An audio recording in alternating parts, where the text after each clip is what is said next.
Hola, Calichito. Hoy conjugaremos con el verbo escoger, que en quechua chanca significa akllay. Empezamos con el tiempo presente. Kunan pacha. Ñuja akllani. Yo escojo. Ham akllanki. Tú escoges. Pai akllan. Él o ella escoge. Ñujanchik akllanchik. Nosotros o nosotras escogemos.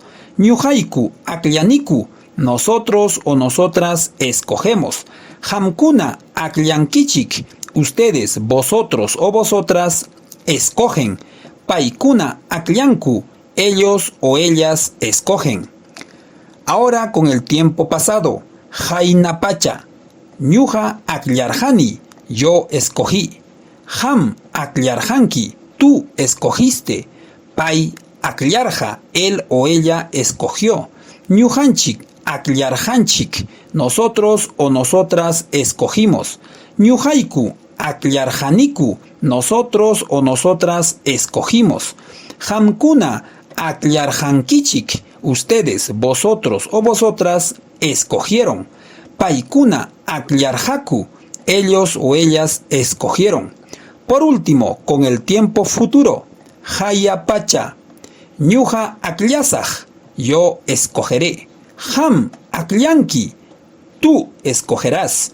Pai akllanja. Él o ella escogerá.